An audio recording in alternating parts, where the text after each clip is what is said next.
All right, so yes, today we'll be talking about SOHCAHTOA, right? Sine, cosine, and tangent.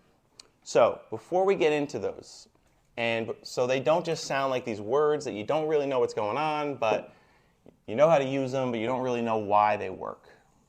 Think about a right triangle, all right? Think about these lengths, right? Let's say I had a length of 6 here, I had a length of 7 here, and a length of 10 here. I'm not saying that that would work. I'm just making it up off the top of my head. And then this is your angle, right? And let's say that this angle is 30 degrees. Again, I'm not saying that that would be the case. That probably wouldn't be the case. I don't know off the top of my head. Okay, so here's the reason that these ratios work. And by the way, they're ratios. They are just something divided by something. In this case, a side divided by a side. Here's the reason they work. Because the angle and these sides have a relationship. They are not, you don't just happen to have an angle measure and happen to have a side length, right? And I'll prove it to you. Let's say I open up this angle a little bit. Remember, an angle is like how much you're opened up, right? Right now we're opened up 30 degrees. Let's say I open it up to 45 degrees, right? Make sense? So that means instead of this, I'm going to have it be opened up a little bit like that, okay? Well, what happens? Now I go up here because I have an opened up angle, right? Well, what happened to this side? Way longer. What happened to this side? Way longer, right? The angle actually determines how long the side is. Think about it. This opposite side is determined by how long or how much this angle is open. If it opens up, this gets bigger. If it closes, this gets smaller.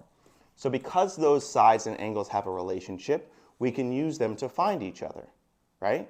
And that's where sine, cosine, and tangent come in. They're all about the relationship between the angle and the sides, and what usually happens is you have 2 out of 3, so there's 3 different combinations of that, so we have 3 different formulas. We'll talk about all the combinations you might have, right? If this is your angle, let's get rid of if this is your angle, right? Remember that this is your opposite side, this is your adjacent side, and this is your hypotenuse, right? If that's your angle. If that was our angle, it would be different, right? Opposite, adjacent, hypotenuse. 3 different things, 3 different combinations we can have, right? So let's say you're given the opposite and the hypotenuse. You don't know the adjacent. Well, then you would use sine. Sine, S-I-N-E, but we usually just write S-I-N for short, is the sine of an angle in a right triangle is the measure of the opposite side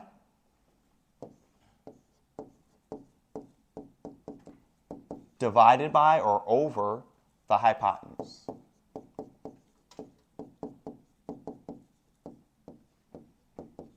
Okay? Zoom in a little here. The cosine of an angle, or cos, is the measure of, meaning you find out the lengths and you divide them, of the adjacent side divided by the hypotenuse. So, thinking ahead here, that means if I have a triangle and they give me the opposite and they give me the hypotenuse, I know I'm using sine. If they give me the adjacent and they give me the hypotenuse, I know I'm using cosine. Well, what's the only other combination? They don't give me the hypotenuse at all. They give me opposite and adjacent, and that's tangent. Tangent of an angle, or tan, is just the division of the opposite side divided by the adjacent side. Okay? So those are your 3 formulas that you need to know, and then you can find anything. Those are all the combinations, right? And the good news is you don't have to just memorize those formulas. You just have to remember 3 funny words, okay? SOHCAHTOA. And it's just something someone came up with because it's catchy. You remember it. You get your quiz. You just write it at the top. You got everything you need, right? SOHCAHTOA. So let's break down SOHCAHTOA. Okay? So, every letter stands for something, right? So, it would be S-O-H. The S stands for sine. The sine is the opposite over, meaning divided by, the hypotenuse.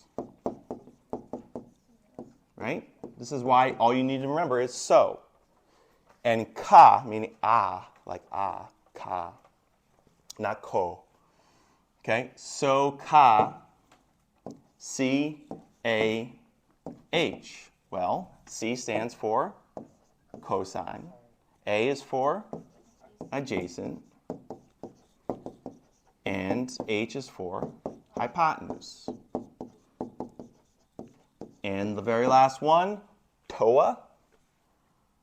That's your T, your O, and your A. So that's tangent, opposite, and adjacent. Okay? SOHCAHTOA gives you everything you need, all three formulas in one little saying, right? So you've got to remember that. SOHCAHTOA. SOHCAHTOA. Okay. Now, one of the hardest things with these is identifying your pieces, right, and putting them in the right place. Now, you're going to have missing sides. But before you do, let's just practice putting stuff in the right spot. Okay? Let's go through the mind process. I wrote hypotenusa. That's very interesting. Hypotenusa. I put an A at the end. Nobody noticed. All right. So let's talk about these three right here first. They're all worried about B. The sine of B, the cosine of B, the tangent of B, right? So this is what I want you to do with your brains, right? I want you to lock in on the angle first. So you think to yourself, what angle am I dealing with? I'm dealing with B, right? So I'm highlighting it. You highlight it in your head. Like if I'm looking at B, because B will determine what the other pieces are, or at least two of them, right? Now, one of those is what it is, what it is. What is that? Meaning opposite, adjacent, hypotenuse. Which one doesn't change, doesn't matter what the angle is, it's always that. The hypotenuse. The hypotenuse is the hypotenuse. You can label that first. It's right across from the 90-degree angle, so I'm going to add an H right there. Right? The other two depend on what your angle is. Right? If this is my B, well then my opposite is the side across from it. Right? For opposite, and if you want to find opposite first, think of your angle like a flashlight beam that's spreading out and it's shining on the opposite angle. It's shining down onto your angle, right? Or a sun ray or something like that, right? So what is the B shining down on? 15. So that's my opposite side, which means I only have A left, right? So, and that makes sense because this is next to B, so it's adjacent to B. So I like to find my hypotenuse, my opposite, and then the last one is my adjacent. Question? Okay. All right. So now when I set up my formulas, everything's labeled. I just got to plug stuff in, right? Now remember, it's SOHCAHTOA, right? And the first letter always stands for the sine, cosine, tangent. So that's covered. We're doing sine of B. So O and H. What's my O? 15. That's my opposite. Divided by my hypotenuse, which is 17. My cosine, well, that's A over H. So what's A? 8 is my adjacent divided by my hypotenuse, which is 17. My tangent, well, that's OA. So that's my opposite, which is 15 over my adjacent, which is 8. Okay? Now, you got to do it. I'm going to ask you to do it for C. Okay? So you got to kind of erase your brain a little bit. Hypotenuse stays. Hypotenuse, hypotenuse, hypotenuse, right? But now, lock in on C. C is your new starting point. Find the opposite of that. Find the adjacent to that. Because that will change now because we have a new angle. Okay? And go ahead and fill those in. I'll give you some time. Like a minute. Okay?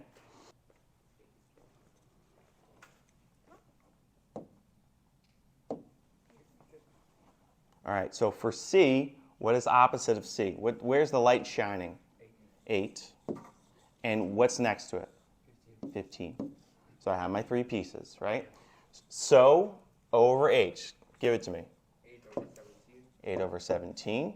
A over H. 15 over 17. Over A is 8 over 15. Okay, so that's how you set these up, right? Now, typically, one of these pieces is missing. And you set up this equation to find the missing piece, right? That's how we find missing things. We set up an equation and we solve for the missing part. So typically, one of these 3 things is not there. And you set up the equation and you find the part that's not there. Okay? That's where we're going now. All right, so take a look at this one. We're going to fill in this thought process here. But let's look at the triangle first. What angle do they give us? 27. So I'm locked in on 27. I'm like, all right, 27 is my starting point. And then I can start labeling. Well, what's across from 90 degrees? 12. 12, which is my hypotenuse. Okay, what's the light shining on? What? X, so that's my opposite. And what's right next to it? A. Okay, so this is what you want to do in every one of these things. You almost do like an AOH little table. And you say to yourself, 2 out of 3 of those are going to be involved. Which 2? Right? Okay, is A involved? Like, does it have a number or a letter? No. What about O? Yes. What about H? Yes. Okay, so when you find out what 2 they are, you think, is that so? Is that ka? Is that toa? And what do we got? It's so, because so has O and H in it. So we're dealing with sine. Okay, that's your process. This is it in words, right? The side with measure x is blank the 27 angle. Opposite, right? It's opposite. And the side that measures 12 is the hypotenuse. So if we're dealing with opposite and hypotenuse, we are dealing with the sine function. So, in other words, sine of 27 is equal to x over 12. And you set that up. You set up this equation here. Sine of 27 equals x over 12. Because now you can solve for x. You can find the missing piece. Now, how do you do that? Well, what's happening to the x right now? It's being divided by 12. And we always do opposites. What's the opposite of dividing by 12? Multiply by 12. So I multiply this by 12, and I multiply this by 12. And I get x equals 12 times the sine of 27. Notice I haven't figured out what sine of 27 is. I'm waiting until the end. I'll put it all in the calculator at once. And now you got to put it in your calculator. Okay, if you have a graphing calculator, be very careful that you are not in radian mode. There's another way to measure angles that's called radians that math analysis will cover. We want degrees, so make sure you're in degree mode. Okay, go to mode, and you'll see the 2. You'll get the wrong answer. It'll give you in radians. It's just like a different unit. Okay. Now, if you put in 12 parentheses sine 27 in your calculator, what do you get?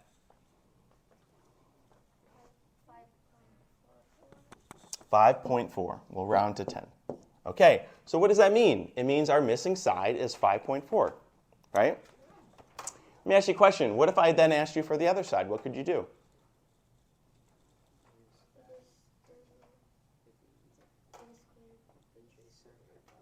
We got 2 options. I'm hearing both of them.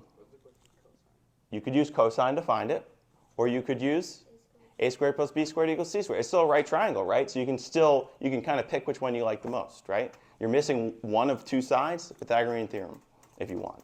Okay, let's do another example. Here, I'm locked in on this angle that they give me, right? And then I'm going to label from there. Well, the first thing I label is the thing that never changes. It's across from the 90-degree angle, and it's my hypotenuse. What's that? Which one is that? 20. So that is going to be my hypotenuse no matter what. Then I think about where's the light shining? Where's my opposite? It's the unlabeled one, right? And then what's right next to it? X. So what do I have here? I have H and A. Which one is that? Ka, right? So ka, toa, right? I know this lesson makes me sound very silly. All right, so I have A and H, so I'm going to deal with cosine. And here's the wording of it. The sine with measure x is adjacent to the 38-degree angle. The sine that is 20 is the hypotenuse. Therefore, if we were dealing with A and H, we are in the ka situation, so we're dealing with cosine. So we set up a cosine function.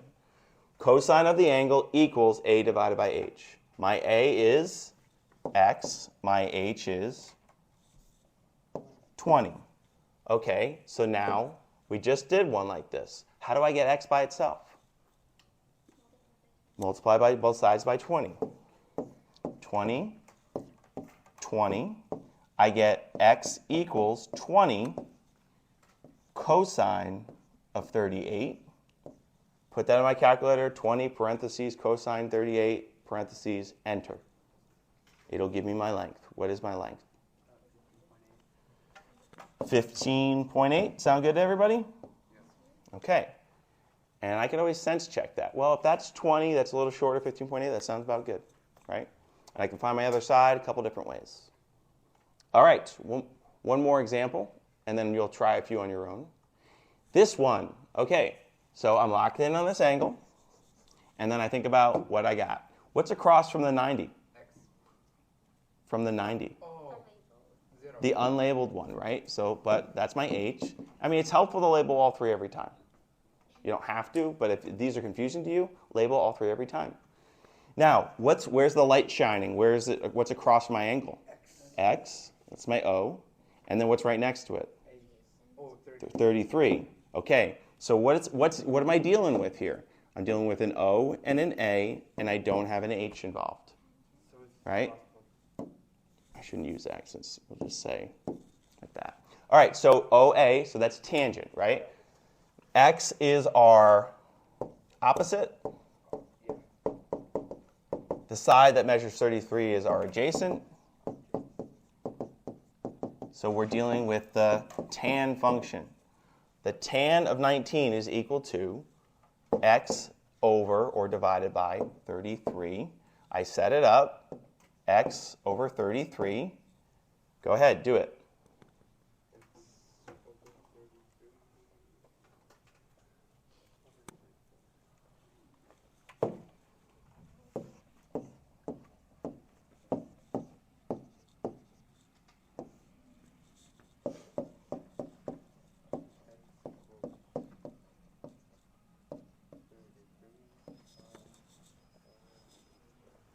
All right, so I've set this up, right?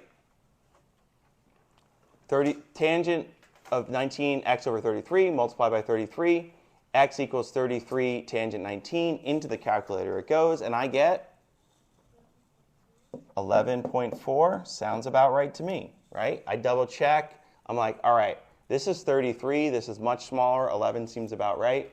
About a third of it, right? So I probably did the math right. Okay, you can always sense check it a little bit. All right, try these three. Stop before it says variable in the denominator because that's a little different, and I'll teach you how to do that. Okay?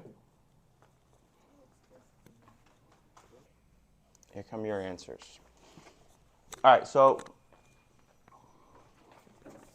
what I'll do is I'll put the answers on the board, and then if you have questions about how I got them, or if you got a different answer, you let me know. All right, this one is 8.3. This is 17.8. And this is 8.6.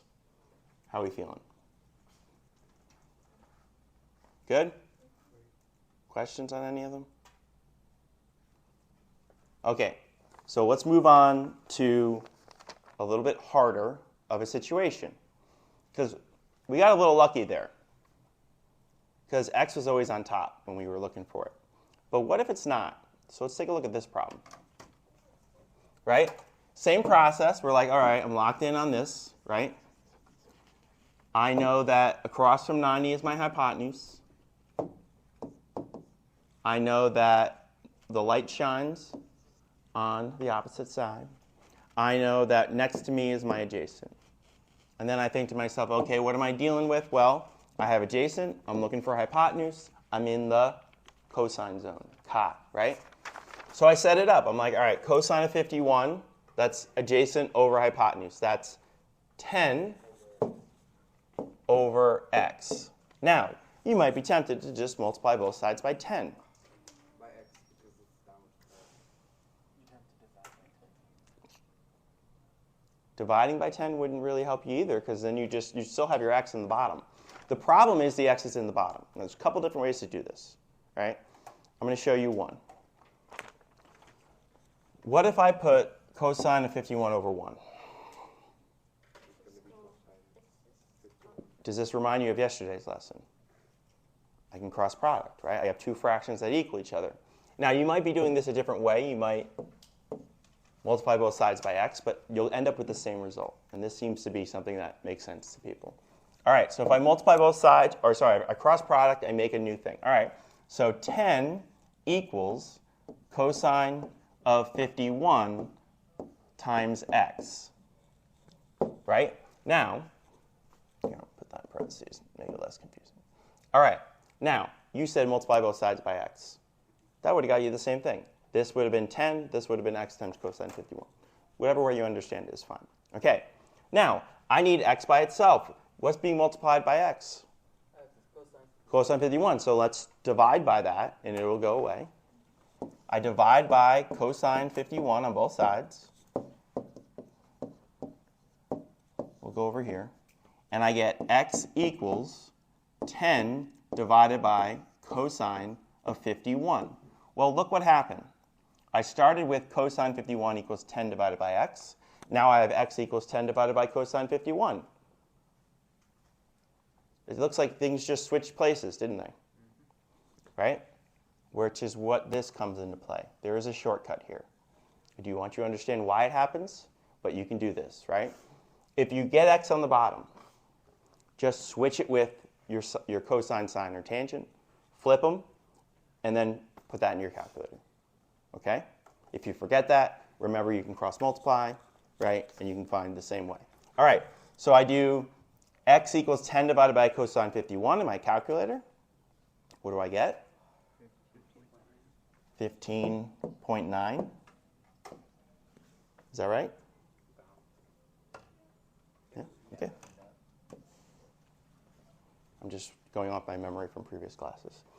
All right, last one, and then you get your homework, and you'll have plenty of time to work on it. All right, you are going to get word problems in this unit. Okay? Here is my advice. No, that's not my advice. Here are my orders. Draw a picture. You're looking at the worst artists in the room, okay? I draw a picture every single time. It's almost impossible to picture these things in your head and be able to label everything on the triangle in your head. It's really hard. Like, why make that so hard on yourself? Draw a picture, okay? Draw it as you see it, right? So here we go. There's a ramp that slopes upward at a 7.5 angle. Okay, let me start to draw my ramp, right? And it says it's going up at a 7.5 angle. Okay, so underneath it is 7.5 degrees.